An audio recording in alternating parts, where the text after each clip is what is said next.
पर कह रहे कि भाषा की सबसे छोटी इकाई किसे कहते हैं? तो साथियों वर्ण या अक्षर की अगर हम बात करते हैं तो यही भाषा की सबसे छोटी इकाई कहलाई जाती है। अगला सवाल देखिए, कह रहे कि अनुकरणीय शब्द यहां पर दिया है, कह रहे कि इसमें प्रत्यय बताइए साथियों, प्रत्यय क्या है? तो प्रत्यय की अगर बात करें, अनु थोड़ी ना होगा, अनु थोड़ी ना होगा, कर्ण भी नहीं होगा, ये भी नहीं, ये हो जाएगा बड़ी ई वाला। तो यहां पर प्रत्यय साथियों ऑप्शन नंबर डी वाला शब्द होगा।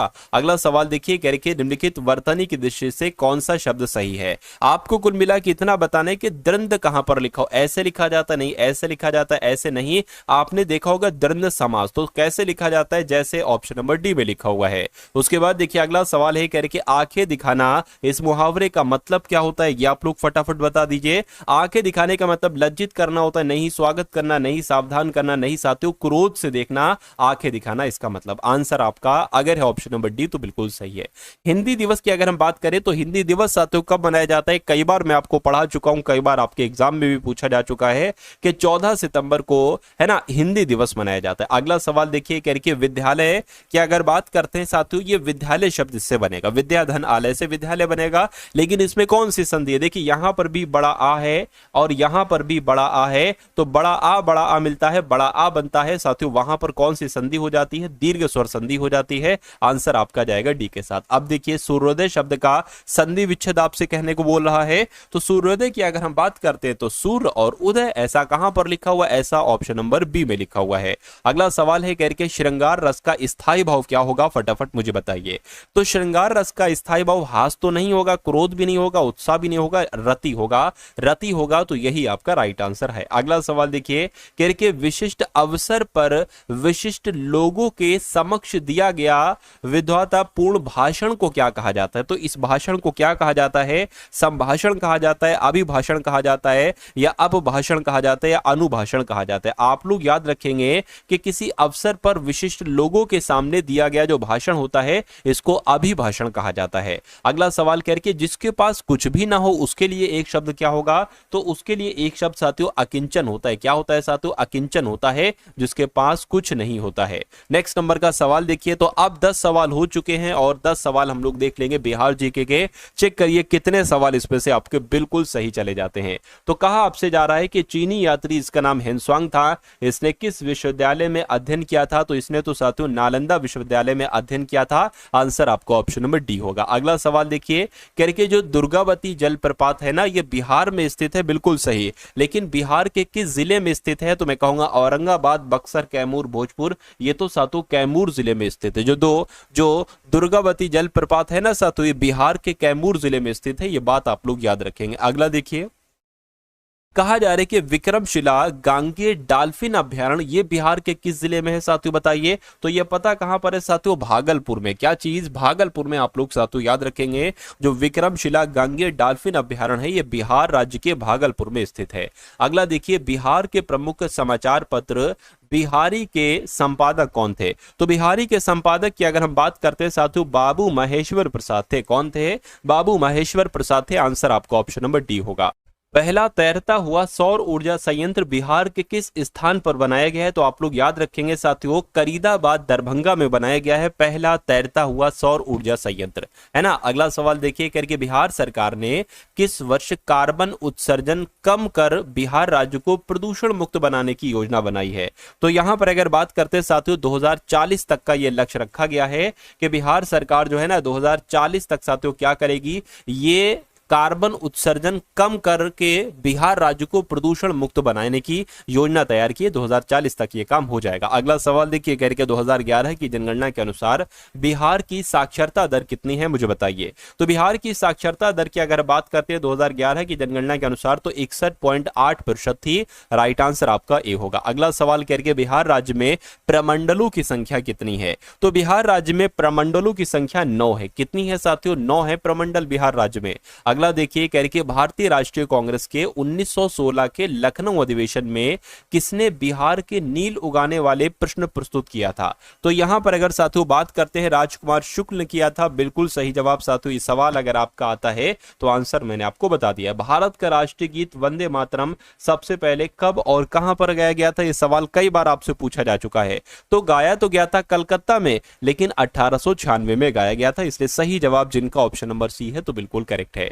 उसके बाद देखिए अगला सवाल कह रहे कि जो मारूनी नृत्य है ना, ये किस राज्य से संबंधित है। देखिए नृत्य आपसे पूछा जा रही है कहां पर किया जाता है, तो मारूनी नृत्य तो सातु सिक्किम का नृत्य है, सिक्किम में ये किया जाता है। अगला सवाल देखिए कह रहे कि जो जल्लीकट्टू है ना, ये क्या है, तो क्या ये एक टैग खेल है, नहीं। सांड को वश में करने वाला एक खेल है, बिल्कुल सही साथियों, जल्लीकट्टू सांड को वश में करने वाला एक खेल होता है। दुर्गा पूजा का मुख्य त्योहार है, कहां का साथियों, दुर्गा पूजा का मुख्य त्योहार, मैं कहूंगा पश्चिम बंगाल में साथियों, पश्चिम बंगाल का यह मुख्य त्योहार है जिसका नाम है दुर्गा पूजा। अगला सवाल देखिए करके हरिप्रसाद चौरसिया बजाने के लिए जाने जाते, क्या बजाने के लिए जाने जाते, सितार, पखावज, बांसुरी, तबला, तो मैं कहूंगा साथियों तो बांसुरी वादक है हरिप्रसाद चौरसिया, इसलिए सही जवाब आपका जाएगा सी के साथ। अगला देखिए भारत में जो शोर मंदिर है ये किस जगह पर है साथियों, मुझे बताइए। तो ये पता कहां पर है साथियों, ये महाबलीपुरम में, जो शोर मंदिर है ना साथियों, ये महाबलीपुरम में है, ये आप लोग याद रखेंगे। अगला देखिए करके अंतरराष्ट्रीय ओजोन दिवस ये कब मनाया जाता है बताइए,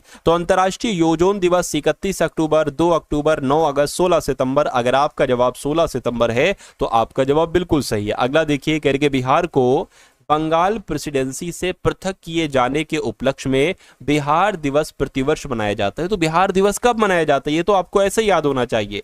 17 मार्च नहीं, 27 मार्च नहीं, 22 मार्च को मनाया जाता है। कब बिहार दिवस मनाया जाता है सातु, 22 मार्च को मनाया जाता है, ये आप लोग याद रखेंगे। बा से बिहार और बा से 22, है ना। चलिए निम्नलिखित में से कौन सी पुस्तक मेगास्थनीज ने लिखी थी, तो मेगास्थनीज ने साथों इंडिका नामक इसमें से पुस्तक लिखी थी। आंसर अगर आपका है ऑप्शन नंबर सी तो बिल्कुल करेक्ट है भाई, बहुत बढ़िया, वेरी गुड क्लास। अगला सवाल है कह रहे कि उद्दीन ने मगध की राजधानी को किस शहर से लाकर, ये लाकर लिखा होगा, किस शहर से लाकर पाटलिपुत्र में स्थानांतरित किया था, तो मैं कहूंगा साथियों क्या आपका राइट हो सकता है, क्या आपका जवाब होगा, फटाफट आप लोग मुझे बताइए। तो आप लोग याद रखेंगे राजगीर इस सवाल का बिल्कुल सही जवाब हो जाएगा। राजगीर है भी साथियों, अगर ऑप्शन में हो तो वो भी आप लोग लगा देंगे। उसके बाद देखिए अगला सवाल है कह रहे कि मेगास्थनीज दूत था, तो साथियों मेगास्थनीज दूत था किसका, सेल्यूकस का, सिकंदर का, डेरियस का, या सभी का। सेल्यूकस का दूत था साथियों मेगास्थनीज, जी आपको याद रखना है। अगला देखिए कह रहे कि आदि ग्रंथ किस समुदाय का धार्मिक ग्रंथ है, तो ये साथियों सिखों का धार्मिक ग्रंथ है आदि ग्रंथ जिसका नाम है। आंसर आपको ऑप्शन नंबर किसके साथ जाएगा साथियों, ऑप्शन नंबर सी के साथ जाएगा। अगला सवाल देखिए कह रहे कि मुगल सम्राट ने यानी कि किसने आलमगीर शीर्षक अपना लिया था, तो किसकी बात चल रही है साथियों, मैं कह सकता हूं औरंगजेब की बात चल रही है। औरंगजेब ने आलमगीर शीर्षक अपना लिया था, राइट आंसर आपका ए होगा। अगला सवाल देखिए कह रहे कि महाराजा शिवाजी के, है ना, महाराजा शिवाजी के राजनीतिक गुरु एवं संरक्षक कौन थे, तो यहां पर अगर बात करते साथियों आप लोगों को मालूम होना चाहिए दादाजी कोंडदेव, आपके सवाल का बिल्कुल सही जवाब हो जाएगा। चलिए नेक्स्ट नंबर का सवाल देखिए कह रहे कि तत्वबोधिनी सभा की स्थापना किसके द्वारा की गई थी, तो तत्वबोधिनी सभा की स्थापना किसके द्वारा की गई थी, देवेंद्र नाथ टैगोर के द्वारा 1839 में, केशव चंद्र सेन के द्वारा 1857 में, या अक्षय कुमार दत्त के द्वारा 1850 में। तो आपका जवाब जो होना चाहिए, आपको जो जवाब तैयार करना है वो देवेंद्र नाथ टैगोर तैयार करना है। देखिए तत्वबोधिनी सभा की स्थापना कब की गई थी, तो 1839 में। किसके द्वारा की गई थी, तो देवेंद्र नाथ टैगोर के द्वारा की गई थी। अगला सवाल देखिए कहा जा रहा है कि एक पुस्तक है जिसका नाम है सत्यार्थ प्रकाश, इस पुस्तक के लेखक कौन है, तो स्वामी दयानंद सरस्वती इस पुस्तक के लेखक हैं, ये आपको मालूम होना चाहिए। नेक्स्ट नंबर का सवाल आपकी स्क्रीन पर है, इस सवाल को देखिए और बताइए राइट आंसर क्या होगा। कह रहे कि जो थियोसोफिकल सोसाइटी की सफलता थी इसका मुख्यता थी, यानी कि किस वजह से आपसे पूछा जा रहा है। देखिए एनी बेसेंट की वजह से, कर्नल एच.एस. अल्वार्ट के कारण, बिल्कुल साथियों यही आपका जवाब होगा, आंसर आपका जाएगा बी के साथ। उसके बाद देखिए कह रहे कि निम्नलिखित में से कौन सी नदी बंगाल की खाड़ी में गिरती है, तो इन चारों नदियों में से कौन सी नदी, मैं कहूंगा कावेरी नदी साथियों बंगाल की खाड़ी में जाकर गिरती है, राइट आंसर आपका बी होगा। साथियों सवाल आप अगला सवाल देखिए आपकी स्क्रीन पर कह रहे कि भारतीय संविधान के निम्नलिखित अनुच्छेदों में से किस अनुच्छेद में यह उल्लेख है कि मुख्यमंत्री राज्यपाल के द्वारा नियुक्त किए जाएंगे, यानी कि मुख्यमंत्री की नियुक्ति जो की जाती है वो किसके द्वारा की जाती है, वो राज्यपाल के द्वारा की जाती है, नियुक्ति राज्यपाल देते हैं। तो ये किस अनुच्छेद में, अनुच्छेद 130, अनुच्छेद 122, 64, 162, में कहूंगा अनुच्छेद 162 के तहत साथियों दी जाती है। आंसर आपका जाएगा सी के साथ। अब उसके बाद देखिए अगले नंबर का सातों सवाल आपकी स्क्रीन पर है, कह रहे कि भारतीय संविधान के किस अनुच्छेद के तहत राष्ट्रीय ध्वज फहराने का अधिकार है, तो अनुच्छेद 19 के 1 के तहत साथियों राष्ट्रीय ध्वज फहराने का अधिकार है, यह भी आप लोगों को याद रखना है। उसके बाद देखिए कह रहे कि भारतीय संघ की कार्यपालिका तथा भारतीय गणतंत्र प्रमुख कौन होता है? तो कौन प्रमुख होते हैं साथियों? प्रधानमंत्री, मुख्यमंत्री, राष्ट्रपति या राज्यपाल? मैं कहूंगा राष्ट्रपति प्रमुख होते हैं, यानी कि संघ की कार्यपालिका के प्रमुख भी राष्ट्रपति होते हैं और भारतीय गणतंत्र के प्रमुख भी साथियों राष्ट्रपति साहब ही होते हैं। उसके बाद देखिए, भारतीय सशस्त्र सेनाओं का सर्वोच्च कमांडर कौन होता है? राष्ट्रपति, प्रधानमंत्री, रक्षा मंत्री या लंबे समय तक सेवारत सेना के अध्यक्ष? तो मैं कहूंगा यहां पर भी आपका राष्ट्रपति जवाब हो जाएगा। सही जवाब आपका ए है। अगला सवाल देखिए, कह रहे कि किस अनुच्छेद के तहत राष्ट्रपति पद का प्रावधान है? तो यहां पर यह अनुच्छेद आप लोग याद रखेंगे कि अनुच्छेद 52 में क्या लिखा हुआ है? अनुच्छेद 52 में लिखा हुआ है कि भारत का एक राष्ट्रपति होगा। क्या लिखा हुआ है? भारत का एक राष्ट्रपति होगा। यह बात अनुच्छेद 52 में लिखी हुई है ना। अगला देखिए, कह रहे कि संविधान के किस अनुच्छेद के तहत आपातकाल की उद्घोषणा राष्ट्रपति करते हैं? देखिए, जो आपके आपातकाल की घोषणा करते हैं ना, ये राष्ट्रपति के द्वारा की जाती है, लेकिन ये किस अनुच्छेद के तहत की जाती है? तो अनुच्छेद 352 के तहत की जाती है। ये भी आपको मालूम होना चाहिए। अगला सवाल देखिए साथियों, कह रहे कि संविधान के किस अनुच्छेद के तहत राज्यों में संवैधानिक तंत्र के विफल होने पर राष्ट्रपति शासन लागू होता है? देखिए, किसी भी राज्य में अगर राष्ट्रपति शासन लागू हो रहा है, यानी कि वहां का संवैधानिक तंत्र फेल हो चुका है, विफल हो चुका है, तो ये किस अनुच्छेद के तहत होता है साथियों? अनुच्छेद 352 नहीं, अनुच्छेद 354 नहीं साथियों, 355 भी साथियों 356 के तहत होता है। यहां पर ऑप्शन नंबर डी आप लोग डाल लेंगे। चलिए, तो आप लोग याद रखेंगे कि साथियों संविधान के किस अनुच्छेद के तहत? तो मैं कहूंगा अनुच्छेद 356 के तहत राज्यों में संवैधानिक तंत्र के विफल होने पर राष्ट्रपति शासन लागू होता है। अच्छा, यहां पर डी ऑप्शन यहां पर टाइप है। अगला सवाल देखिए आपकी स्क्रीन पर, कह रहे कि राज्य में राष्ट्रपति शासन से तात्पर्य राज्य में किसके शासन से? यानी कि जब राष्ट्रपति शासन लगता है तो उस समय क्या सीधे राष्ट्रपति शासन करने लगते हैं, है ना? या साथियों किसी जब राज्य में राष्ट्रपति शासन लगता है, क्या कार्यकारी सरकार वहां पर शासन करती है? राष्ट्रपति द्वारा मनोनीत मुख्यमंत्री शासन करते हैं उस राज्य में? नहीं साथियों, उस राज्य के राज्यपाल ही साथियों शासन करते हैं। इसलिए सही जवाब आपका जो जाएगा वो ऑप्शन नंबर डी होगा। अगला सवाल देखिए, आपसे यहां पर कहा जा रहा है कि ठोस पदार्थों में ऊष्मा हस्तांतरण की प्रक्रिया के रूप को किसके रूप में जाना जाता है? यानी कि इसको पता क्या कहा जाता है साथियों? इसको चालन विधि कहा जाता है। चालन आपके सवाल का बिल्कुल सही जवाब। ये सवाल 2-3 बार पढ़ लीजिएगा और इसका आंसर पढ़ लीजिएगा, क्योंकि इस सवाल के आने के चांसेस बहुत हैं। कह रहे कि वायुमंडल के ऊर्ध्व तापन की प्रक्रिया को क्या कहा जाता है? तो इस प्रक्रिया को साथियों संवहन कहा जाता है। क्या संवहन कहा जाता है? अगला देखिए, वह प्रक्रिया जिसके द्वारा वायु में जल वाष्प जल की बूंदों में परिवर्तित होता है, उसको क्या कहा जाता है? तो उसको साथियों क्या कहा जाता है? उसको भी संघनन कहा जाता है। सही जवाब अगर आपका ऑप्शन नंबर बी है तो बिल्कुल करेक्ट है। उसके बाद देखिए साथियों, अगला सवाल है, अब देखिए यहां पर 50 सवाल हो चुके। कितने सवाल आपके सही रहे थोड़ा सा देखकर सोचकर बताइएगा। और अब उसके बाद देखिए अगले सवाल है, समुद्र तल पर पानी का क्वथनांक कितना होता है? अगर आपसे पूछा जाए तो 250 डिग्री सेल्सियस नहीं साथियों, आप लोग याद रखेंगे 100 डिग्री सेल्सियस। ये आपके सवाल का बिल्कुल सही जवाब हो जाएगा, है ना। अगला सवाल देखिए, करके कौन सा धावन सोडा का उपयोग नहीं है? तो धावन सोडा का इस्तेमाल कहां कहां किया जाता है? इसका उपयोग पेय जल को कीटाणु से मुक्त बनाने के लिए किया जाता है। नहीं भैया, ये जो पीने वाला जल है उसमें नहीं डाला जाता इसको। इसका उपयोग जल की स्थायी कठोरता को दूर करने के लिए किया जाता है। धावन सोडा का इस्तेमाल, इसका उपयोग घरेलू उद्देश्यों के लिए क्लीनिंग एजेंट के रूप में किया जाता है। बिल्कुल सही, ये भी सही है। इसका उपयोग कांच, साबुन, कागज उद्योग में किया जाता है। बिल्कुल सही साथियों, ये आपका जो होगा ये इस्तेमाल नहीं किया जाता है, नहीं किया जाता है, तो यही आपका राइट आंसर है। अगला सवाल देखिए, यानी कि बच्चे खेलते समय कैरम बोर्ड पर पाउडर क्यों छिड़कते हैं? आप भी साथियों छिड़कते होगे बचपन में, क्यों छिड़कते हो ये आपसे पूछा जा रहा है। फटाफट आप लोग यहां पर बताइए। चलिए, तो घर्षण को घटाने के लिए, घर्षण को बढ़ाने के लिए, सुगंध देने के लिए, बोर्ड को चमक देने के लिए, मैं कहूंगा घर्षण को घटाने के लिए, यानी कि स्मूथली जो आपका गोला है ना वो स्मूथली बहुत तेजी के साथ एक जगह से दूसरे जगह पर जाए, इसलिए पाउडर छिड़का जाता है। उसके बाद देखिए, कह रहे कि न्यूटन का निम्नलिखित में से कौन सा नियम बल की परिमाणात्मक परिभाषा देती है? तो न्यूटन का कौन सा नियम? मैं कहूंगा न्यूटन का दूसरा नियम गति का, ये बल की परिभाषा देता है। आंसर आपका जो जाएगा जाएगा साथियों वो ऑप्शन नंबर डी होगा। अगला देखिए कह रहे कि आइंस्टीन का द्रव्यमान ऊर्जा संबंध नियम आपसे निम्न अनुसार है, यानी कि नियम आपसे पूछा जा रहा है तो कौन सा नियम है, E बराबर mc स्क्वायर होता है, तो इसको क्या स्क्वायर कर दें, है ना। अच्छा ऑप्शन और भी हैं बिल्कुल साथियों, ये जो है ना ये दो यहां पर नहीं, ये यहां पर होगा, तो E बराबर mc स्क्वायर ये आपका राइट आंसर हो जाएगा। ध्वनि प्रबलता की इकाई क्या है, तो ध्वनि प्रबलता की इकाई बेल है, बिल्कुल है, फॉन भी है, डेसिबल भी है, इसलिए आपका जवाब ऑप्शन नंबर डी होगा। उसके बाद देखिए करके तरंगों में दृश्य प्रकाश तरंगे, एक्स किरणें, गामा किरणें, रेडियो तरंगे, सूक्ष्म तरंगे, परबैंगनी तरंगे तथा अवरक्त तरंगे शामिल हैं।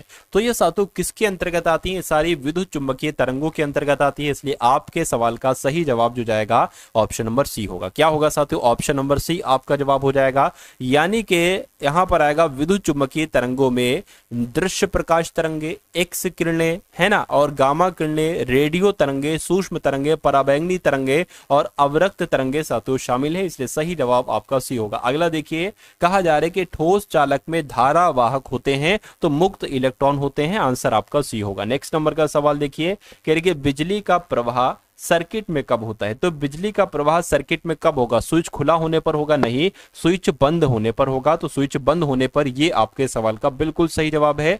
किस अधातु में विद्युत प्रभावित होती है, तो साथियों मैं कहूंगा ये ग्रेफाइट एक अधातु है और इसमें विद्युत प्रभावित होती है, राइट आंसर आपका जाएगा ऑप्शन नंबर बी के साथ। उसके बाद देखिए कह रहे कि विद्युत वाहक बल को मापने के लिए निम्नलिखित में से किस उपकरण का उपयोग किया जाता है, तो किसका इस्तेमाल किया जाता है साथियों, पोटेंशियोमीटर का इस्तेमाल किया जाता है। ये बहुत इंपॉर्टेंट क्वेश्चन है साथियों, आप लोग यहां पर याद रखेंगे। चलिए अगला सवाल, निम्नलिखित में से कौन सा तत्व एक लैंथेनाइड है, तो किसकी बात चल रही है, मैं कहूंगा सेरियम की बात चल रही है। सेरियम जो तत्व है ना साथियों ये लैंथेनाइड होता है।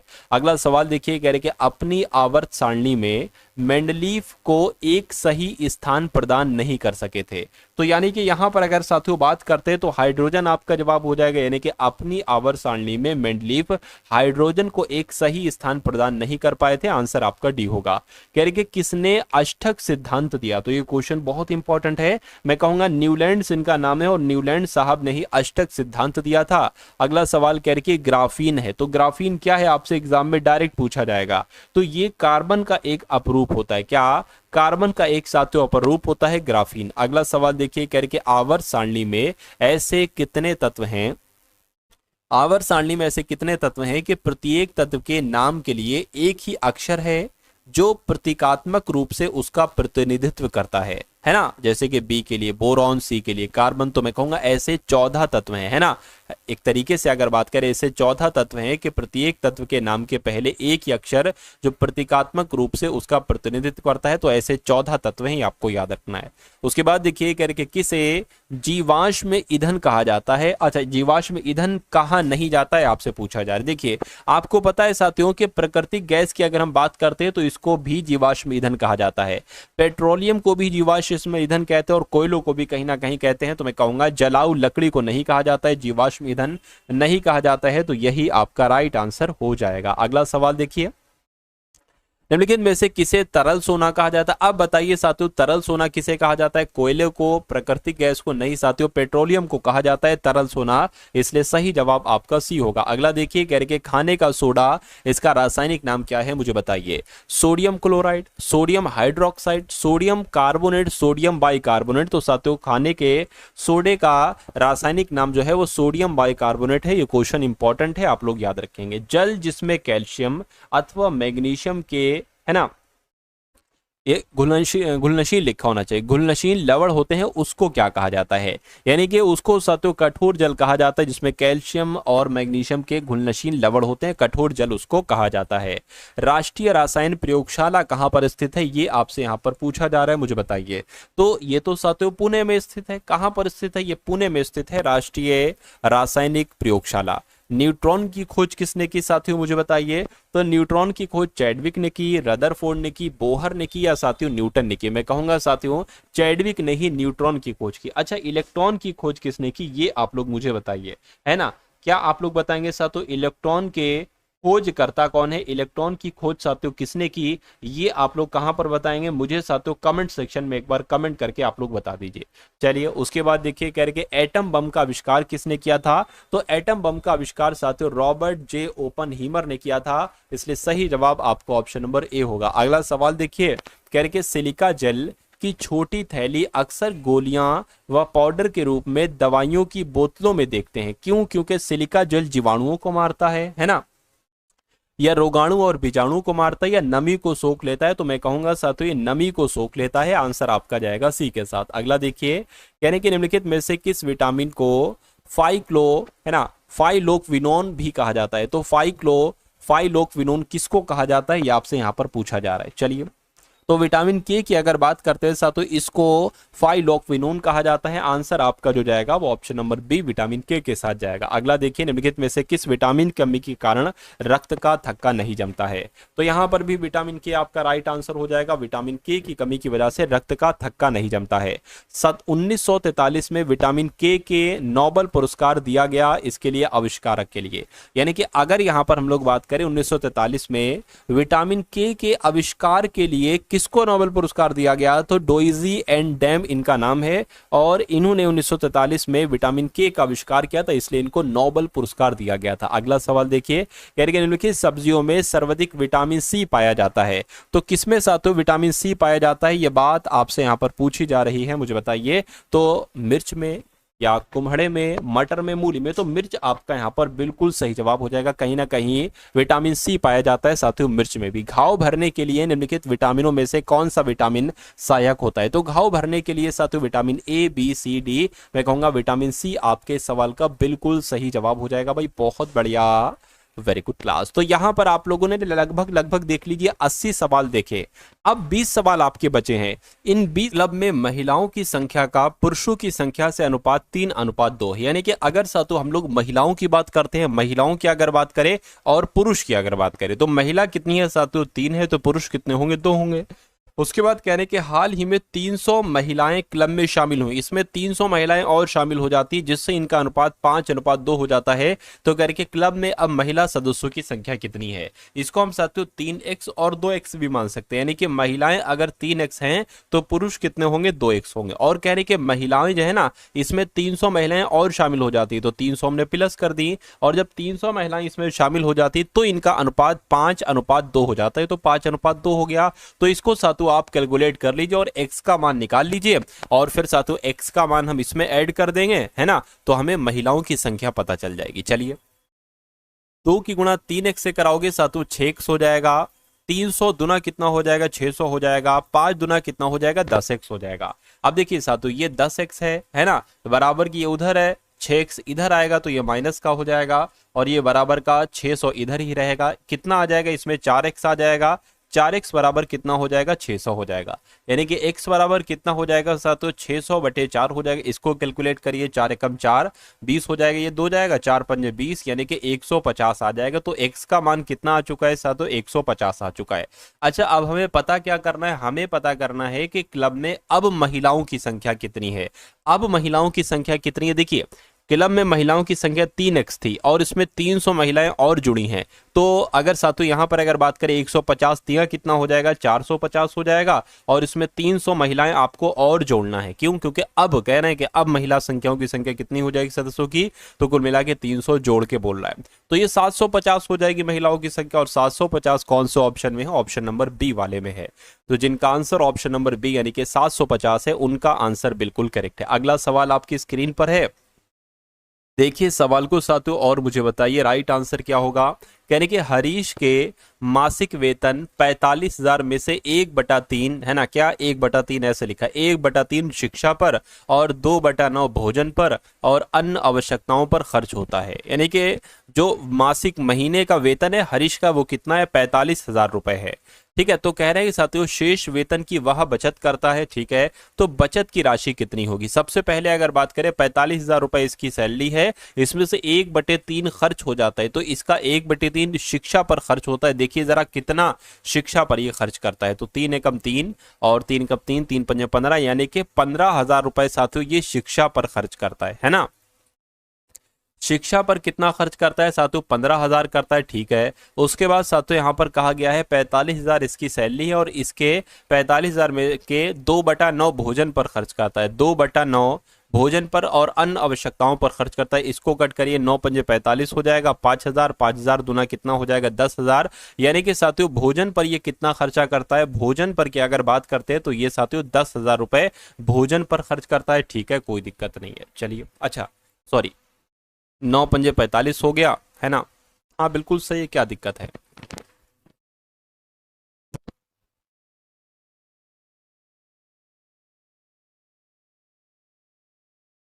चलिए, तो भोज शिक्षा पर 15,000 खर्च किया, भोजन पर कुल मिला के 10,000 खर्च किया, यानी कि इसका 25,000 तो सातों ऐसे ही खर्च हो जाता है। तो इसकी सैलरी जब 45,000 रुपए है और 25,000 रुपए सातों खर्च हो जाता है तो कितना बचता है सातों? 20,000 ही तो बचेगा। कितना बचेगा सातों? 20,000 ही तो बचेगा। तो बचत की राशि कितनी होगी? इसको 20,000 करिए साथियों, है ना, ये 20,000 हो जाएगा। तो कुल मिला के 20,000 आपके सवाल का बिल्कुल सही और सटीक जवाब हो जाएगा। चलिए भाई, उसके बाद देखिए अगले नंबर का सवाल है। आपकी स्क्रीन पर आपसे पूछा जा रहा है कि 3400 रुपए की राशि पर 4 वर्ष का साधारण ब्याज 680 है, तो ब्याज की दर बताइए। यानी कि आपके सामने मूलधन दे रखा है, कितनी राशि दे रखी है? 3400। आपके सामने साथियों, है ना, आपके सामने साथियों समय दे रखा है, कितना समय दे रखा है? यहाँ पर 4 वर्ष का समय दे रखा है। आपके सामने साधारण ब्याज दे रखा है, कितना दे रखा है? 680 दे रखा है। आपके सामने रेट आपसे पूछा जा रहा है साथियों, दर आपसे पूछी जा रही है। तो दर का एक सूत्र होता है, क्या दर का सूत्र होता है मैं आपको बता देता हूं साथियों। साधारण ब्याज, है ना, साधारण ब्याज गुणा 100 अपॉन क्या आ जाएगा साथियों? पी आ जाएगा और टी आ जाएगा, यानी कि मूलधन और समय आ जाएगा। तो दर कैसे निकलेगी? साधारण ब्याज कितना है? 680 रुपए है, ठीक है, गुणा 100 से करना है। पी कितना है? 3400 है। और समय की अगर बात करते हैं साथियों 4, इसको आपको कैलकुलेट करा लेना है ना। चलिए देखिए, इन दो जीरो से हम ये दो जीरो कैंसिल कर देते हैं। 17 दूना 34 हो जाएगा, 17 चौक 68 हो जाएगा, ठीक है। 2 से कट करेंगे 20 आ जाएगा, 4 से कट करेंगे 5 आ जाएगा।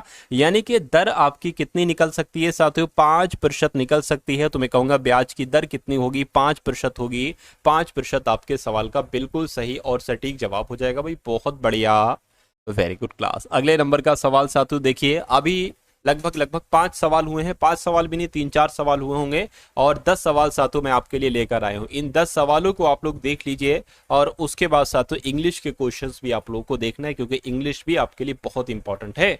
आपके सिलेक्शन में एक अहम भूमिका निभाएगी साथियों इंग्लिश। खैर अगला देखिए, आपके यहाँ पर अगर बात करें, कह रहे एक आयत की लंबाई, एक आयत की बात चल रही है, तो ये एक आयत की शेप हमने बना ली।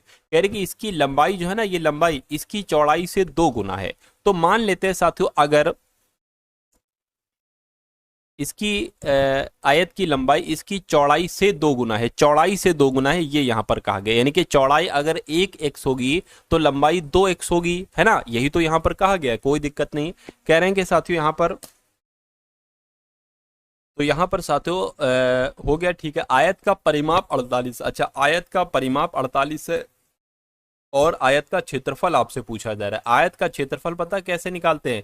लंबाई गुणा चौड़ाई, ये आयत का क्षेत्रफल ऐसे निकालते हैं। यानी कि अभी हमें लंबाई और चौड़ाई चाहिए होगी, लेकिन हमें लंबाई तो 2x और चौड़ाई x है, तो x का मान हमें यहाँ पर निकालना है। x का मान साथियों कैसे निकाल सकते हैं? देखिए हमें ये मालूम होना चाहिए आयत का परिमाप, है ना, आयत का परिमाप हम यहां से साथियों निकाल सकते हैं। आयत का परिमाप क्या होता है ना, 2 ब्रैकेट में साथियों क्या हो जाएगा? लंबाई और चौड़ाई हो जाएगा। क्या हो जाएगा? लंबाई चौड़ाई। लंबाई है साथियों 2x और चौड़ाई कितनी है साथियों? x है। यानी कि ये कित की अगर बात करते हैं तो ये साथियों 3x हो जाएगा, ठीक है। और आयत का परिमाप हमें यहाँ पर दे रखा है 48 सेंटीमीटर है, यानी कि 48 सेंटीमीटर है, ठीक है। अब ये कितना हो जाएगा साथियों? 3x यानी कि 6x हो जाएगा, है ना, 6x हो जाएगा। चलिए 48 हो जाएगा। अच्छा ये कटेगा, 6 कम 6, 6 छंग 36, 6 सत्ते 42, 6 सत्ते छः पंजे 30, छः चंग 36, छः सत्ते 42, छः अट्ठे 48, यानी कि x बराबर कितना आ जाएगा, 8 आ जाएगा। तो अब हम लंबाई भी निकाल सकते हैं, चौड़ाई भी निकाल सकते हैं साथियों। जब x बराबर 8 है तो चौड़ाई 8 हो जाएगी और डबल इसकी है लंबाई, तो ये साथियों 16 हो जाएगी। तो 16 गुणा 8 कितना हो जाएगा साथियों, 128 हो जाएगा, यानी कि आयत का क्षेत्रफल 128 सेंटीमीटर स्क्वायर निकलेगा। राइट आंसर जिनका ऑप्शन नंबर सी के साथ है तो बिल्कुल करेक्ट हो जाएगा भाई, बहुत बढ़िया, वेरी गुड क्लास। चलिए अगले नंबर का सवाल देखिए आप लोग और इसका जवाब मुझे बताने की कोशिश कीजिए। यहां पर अगर बात करते हैं, कह रहे कि 2400 के 12% में क्या जोड़े के योगफल 5400 रुपए के 18% के बराबर आ जाए। यानी कि सिंपल सी बात कही गई है कि 2400 के 12% में क्या साथियों, ये 2400 का 12% हो गया। मैं कहूंगा 2400 के 12% में x जोड़ दीजिए आप। क्या 2400 के 12% में क्या जोड़े, मैं कहूंगा x जोड़िए कि जो योगफल है ना वो साथियों 5400 का 18% हो जाए, 5400 का 18% हो जाए। ठीक है, जैसा सवाल में कहा गया था वैसा हमने कर लिया। अब हम साथियों अगला काम करेंगे। देखिए 2 जीरो से ये 2 जीरो कैंसिल, इन 2 जीरो से ये 2 जीरो कैंसिल हो जाएंगे। अब 12 की गुणा जरा 24 से कराइए साथियों, 12 की गुणा 24 से कराते हैं अगर, तो 12 चौक 48, 12 दूना 24, यानी कि 8 8 2, तो 288 आ जाएगा। यहां पर साथियों आपका आ गया है 288 प्लस x बराबर, अब इनकी गुणा कराई 18 की 54 से गुणा कराई, 18 की 54 से अगर गुणा कराते हैं तो 4 अट्ठे 32, 7 आ जाएगा और 18 पंजे 90 हो जाएगा। यहाँ पर 2 आ गया, 7 आ गया 9, यानी कि 972 यहाँ पर पूरा पूरा हो जाएगा। तो अब आप एक काम करिए साथियों, x बराबर 972, अब 288 उधर है बराबर के, इधर आएगा तो माइनस का 288 हो जाएगा। कैसा हो जाएगा, माइनस का साथियों यहाँ पर हो जाएगा, तो माइनस यहाँ पर आ गया। अब इसको घटा लीजिए, x बराबर 972 में से 288 जाएगा, 2 में से 8 जा नहीं सकता, 12 में से 8 जाएगा तो 4 बचेगा। ये अब हो गया है 6, तो 16 हो जाएगा, 16 में ऐसा 8 जाएगा, 8 बचेगा। अब ये 8 हो गया तो यहाँ पर साथियों 6 बच जाएगा, यानी कि 684 आपके सवाल का बिल्कुल सही जवाब हो जाएगा। तो 2400 के 12% में क्या जोड़ा, x जोड़ा। अब x का मान 684 आ गया, यानी कि 2400 के 12% में हमें 684 जोड़ना चाहिए, 684 जोड़ना होगा तो ये योगफल 5400 के 18% के बराबर आएगा। तो आपका राइट आंसर अगर है ऑप्शन नंबर डी के साथ तो बिल्कुल करेक्ट हो जाएगा भाई, बहुत बढ़िया, वेरी गुड क्लास। अब अगला सवाल देखिए आपकी स्क्रीन पर है, आपसे कहा जा रहा है कि 4 गुणा 38 गुणा 764 गुणा 1256 का इकाई अंक क्या होगा। देखिए कभी भी आपको अगर ऐसे बहुत सारे नंबर दे रखे हो गुणा में, बहुत लंबे लंबे बहुत बड़े बड़े, और आपसे पूछा जाए कि इसका बताइए इकाई अंक क्या होगा, अब आपको करना क्या चाहिए, आपको 1256 की गुणा 764 से, फिर जो आए उसकी गुणा 38 से, फिर जो आए उसकी गुणा 4 से, है ना। तो आपको मान लीजिए जैसे कि मैं आपको यहां पर बता देना चाहता हूं, है ना, जैसे कि ये मैं आपसे पूछूं इसका इकाई अंक क्या होगा, तो 40 दुना 80, 80 की 20 से गुणा कराओगे तो कितना हो जाएगा, 1600 हो जाएगा। तो इसका इकाई अंक का क्या होगा, 0 होगा, यानी कि इकाई अंक सबसे अंत वाला होता है।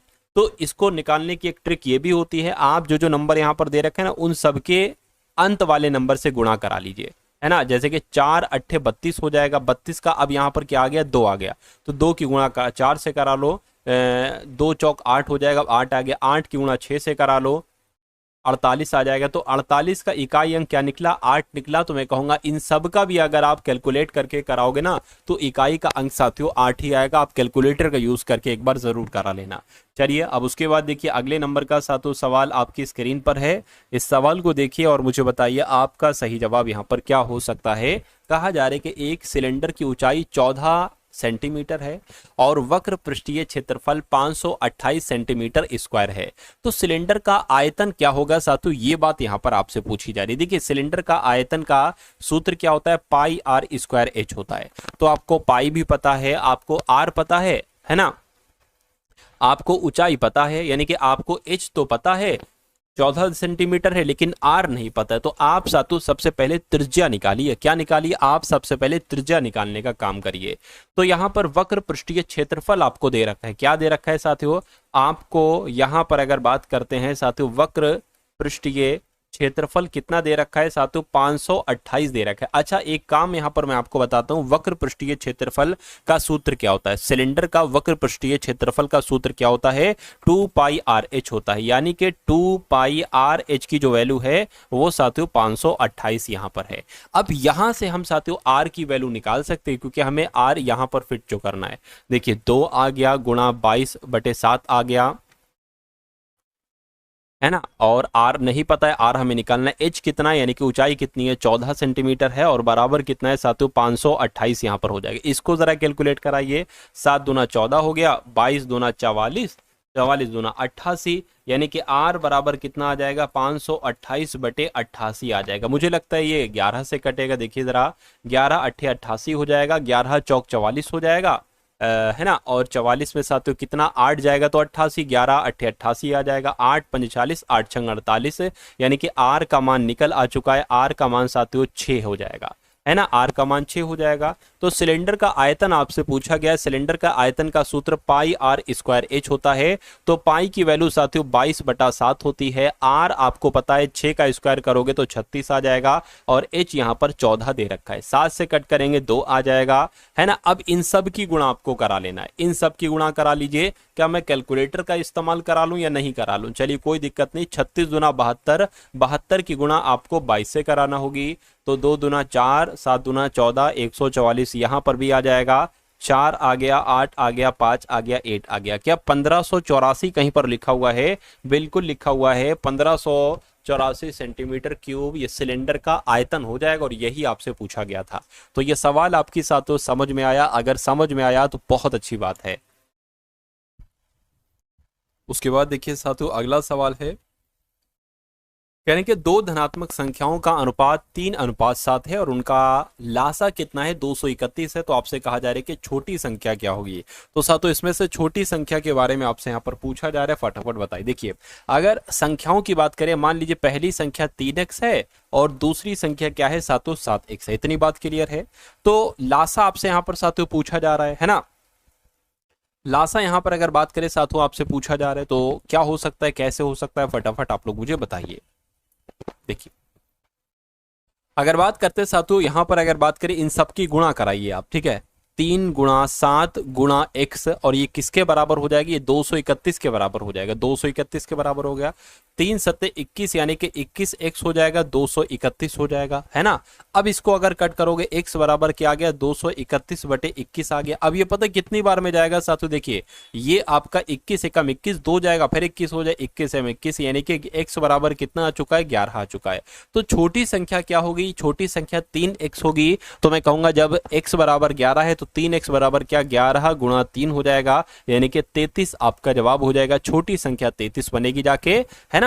चलिए अब उसके बाद देखिए अगला सवाल, और बड़ी संख्या 77 बनेगी। नेक्स्ट नंबर का सवाल देखिए, कह रहे कि किसी समचतुर्भुज के आसन्न कोण, ये है देखिए किसी समचतुर्भुज के आसन्न कोण का अनुपात 3:6 है। समचतुर्भुज के सबसे छोटे कोण की माप क्या होगी, ये आपसे यहां पर पूछा जा रहा है। तो समचतुर्भुज के आसन्न कोण की अगर बात करें, 3x हैं और 6x हैं, है ना। और आपको मालूम होना चाहिए समचतुर्भुज के आसन्न कोणों का योग, क्या समचतुर्भुज के आसन्न कोणों का योग कितना होता है, 180 डिग्री होता है। तो अगर हम इसको साथियों 3x मान लें और इसको 6x मान लें, यानी कि इन दोनों का योग कितना हो जाएगा, 180 हो जाएगा, यानी कि साथियों 9x बराबर कितना हो जाएगा, 180 आ जाएगा। तो x बराबर कितना आ जाएगा, 180/9 आ जाएगा, 9 दूना 18, यानी कि x बराबर कितना आ जाएगा, 20 आ जाएगा। तो समचतुर्भुज के सबसे छोटे कोण की माप क्या होगी, छोटा कोण 3x है, तो जब x बराबर 20 है तो 3x बराबर कितना हो जाएगा, 60 डिग्री हो जाएगा, और 60 डिग्री आपके सवाल का बिल्कुल करेक्ट आंसर हो जाएगा। चलिए ये एकमात्र सवाल और है, उसके बाद साथियों यहाँ पर हम लोग इंग्लिश के क्वेश्चंस देखेंगे, है ना। चलिए तो थोड़ा सा और धैर्य रखिए, थोड़ा सा और सब्र आप लोग यहाँ पर रखिए। अब इस सवाल की अगर बात करें, कहा यहाँ पर जा रहा है, यानी कि 5 सही 2/3 प्लस 0.72 माइनस 3.123, इसका मान आपको बताना है। तो इसको कैलकुलेट साथियों आप लोग कर लीजिए। देखिए 5 सही 2/3 को कैलकुलेट करेंगे तो 3 पंजे 15, 15 2 17, 17 बटे यहाँ पर 3 आ गया, ठीक है। प्लस आपका है ना कितना आ जाएगा साथियों, 0.73 आ गया, 0.73 आ गया, माइनस साथियों 3.123 आ गया। अब इसको कैलकुलेट करिए आप लोग। देखिए अगर इसको साथियों यहाँ पर हम लोग कैलकुलेट करते हैं तो 3 एकम 3 हो जाएगा, 3 पंजे 15 हो जाएगा, कितना बचेगा, 2 पॉइंट लगाएंगे, 0 बढ़ाएंगे, 20 हो जाएगा, 3 छंग 18 हो गया, फिर 3 छंग 18 हो जाएगा, है ना। तो साथियों ये यहाँ पर आ जाएगा, चलिए कोई दिक्कत नहीं, और फिर 3 छंग 18 हो जाएगा, तो 5.6 है ना, 5.666 और प्लस आपका कितना आ गया है 3.73 माइनस 3.123। इतनी बात क्लियर है क्या? ये बिल्कुल क्लियर है। अब देखिए अब इन दोनों को आप लोग जोड़ दीजिए, है ना। इन दोनों को अगर आप जोड़ोगे तो 5.666 और पॉइंट के नीचे 0.73 आ जाएगा, ये 6 आ गया, ये 9 आ गया, ये 13 आ गया और ये साथियों 6 आ जाएगा। यानी कि यहाँ पर 6.396 आ गया और माइनस कितना हो जाएगा, 3.123 आ गया। अब आप एक काम करिए साथियों, अब आप एक काम क्या करिए, अब आप एक काम ये करिए कि 6.396 में से 3.123 को घटा दीजिए, तो 3 बचेगा, 7 बचेगा, 2 बचेगा और 3 बचेगा, यानी कि 3.273 कहाँ लिखा हुआ है, 3.27 ऑप्शन नंबर बी में लिखा हुआ है।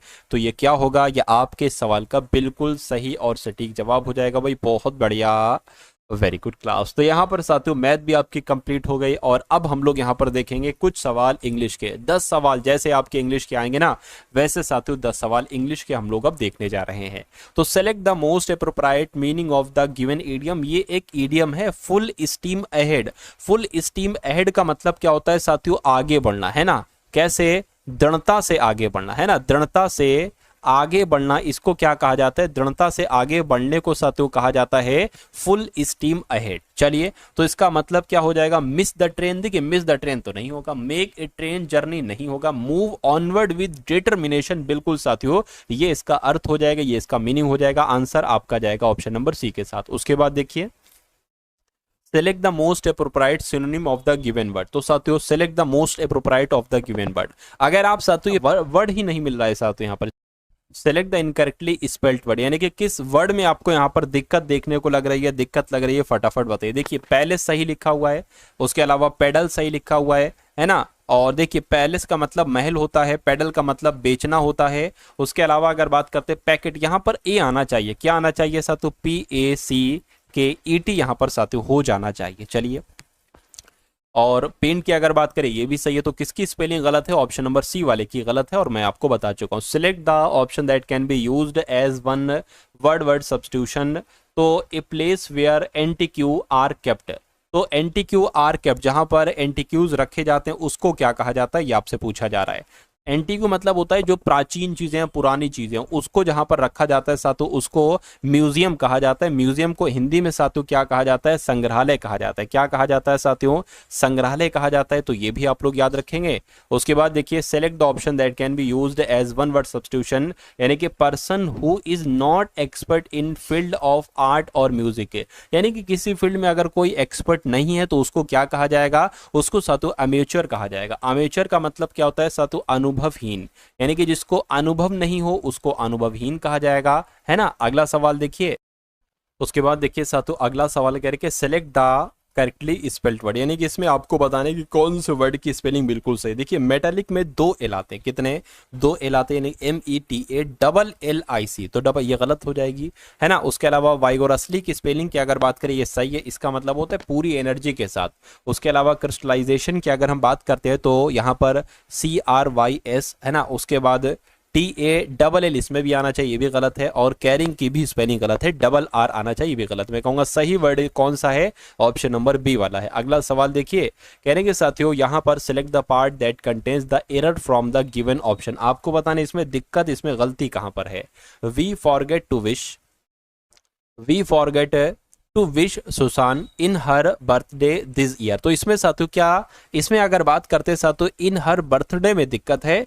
इन हर बर्थडे की जगह पर हर बर्थडे आना चाहिए, इन नहीं आना चाहिए। तो मैं कहूंगा यहां पर दिक्कत है और यही आपका राइट आंसर है। अगला सवाल और अंतिम सवाल आपकी स्क्रीन पर कह रही select the select the most appropriate antonyms of the given word, यानी कि सर्टेनली की अगर बात करें तो एंटोनिम्स आपसे यहाँ पर पूछा जा रहा है, मुझे बताइए। तो सर्टेनली मतलब क्या होता है, देखिए निश्चित रूप से, जिसमें कोई शक शुबा नहीं, निसंदेह, इसको कहा जाता है सर्टेनली। और इसका अगर विलोम देखोगे तो डाउटफुल हो जाएगा, है ना, डाउटफुल हो जाएगा। डाउट कहाँ पर लिखा हुआ, ऑप्शन नंबर सी में। दोस्तों एक क्लास आप लोगों को कैसे लगी कमेंट बॉक्स में ज़रूर बताएं और वीडियो अपने दोस्तों तक शेयर करना ना भूलें।